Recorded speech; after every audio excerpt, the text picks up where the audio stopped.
ഇന്ന് തന്നെ ഡൗൺലോഡ് ചെയ്യൂ. കാണൂ നിങ്ങളുടെ ഫേവറേറ്റ് ഷോസ്. വിവാഹം കഴിഞ്ഞ് ആദ്യമായിട്ട് അവരൊന്നിച്ചു പുറത്തു പോവുക. അതിനു മുമ്പ് കാറി കയറിയിരിക്കെ.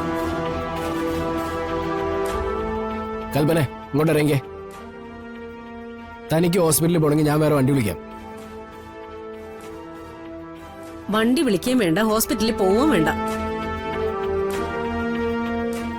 ആവശ്യമില്ലാത്ത കാര്യങ്ങൾ ചെയ്തിട്ടല്ലേ. കൽപ്പന നിന്നോട് ഇറങ്ങാനാ പറഞ്ഞേ. ഞാൻ ഇറങ്ങില്ല. സൂര്യ, ഈ വണ്ടി എങ്ങോട്ടാ പോകുന്നതെന്ന് വെച്ചാ ഞാനും ചെറിയമ്മ അതിലുണ്ടാവും. അതിലൊരു മാറ്റവും ഇല്ല. ഇനിയിപ്പോ എന്ത് ചെയ്യൂടാ? ഓ, അതിനിപ്പോ എന്താ കുഴപ്പം ചേട്ടാ? അവരാ വണ്ടി തന്നെ ഇരുന്നോട്ടെ, നമ്മുടെ വണ്ടിയല്ലേ. അങ്ങനെ പറഞ്ഞു കൊടുക്കേ. പിന്നെ ഞാനിവിടെ ആദ്യം പോകുന്നതേ നമ്മുടെ ബുള്ളറ്റില്ല.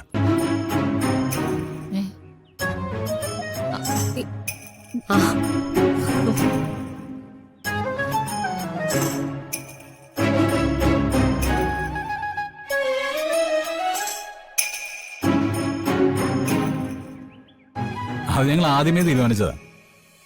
അതുകൊണ്ടല്ലേ ബുള്ളറ്റിന്റെ ചാവി എടുത്ത് പുറത്തിറങ്ങിയത്. ആ എന്നാ പിന്നെ മക്കള് പോയിട്ട് വാ. ഇവരിവിടെ കാറ് തന്നെ ഇരിക്കട്ടെ.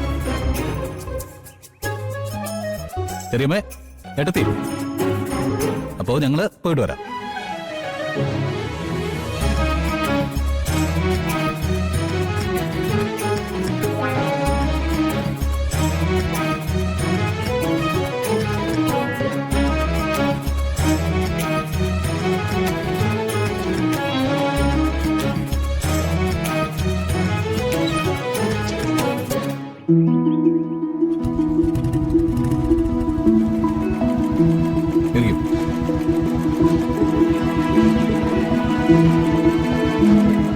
കെട്ടിപ്പിടിച്ചോ.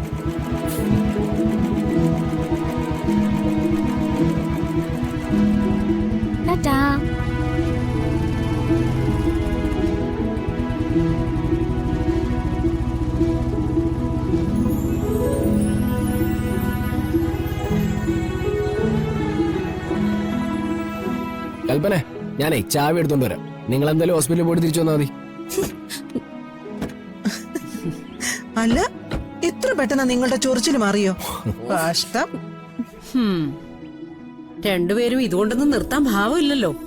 മോളെ കൽപ്പനെ, അച്ഛൻ എപ്പോഴാ നിന്നെ പുറത്തിറക്കി വിടുകയെന്ന് എനിക്ക് പറയാൻ പറ്റില്ല കേട്ടോ.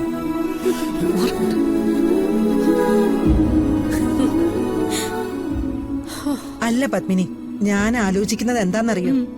ഈ വരുണൻ രാധിക എവിടെയെങ്കിലും പോകുന്നതിന് ഇവരെന്തിനാ കൂട്ടുപോകുന്നത്? ഇവര് ചെന്നിട്ട് എന്ത് ചെയ്യാനാ? അല്ല, എന്തെങ്കിലും അലമ്പുണ്ടാക്കല്ലോ അമ്മേ.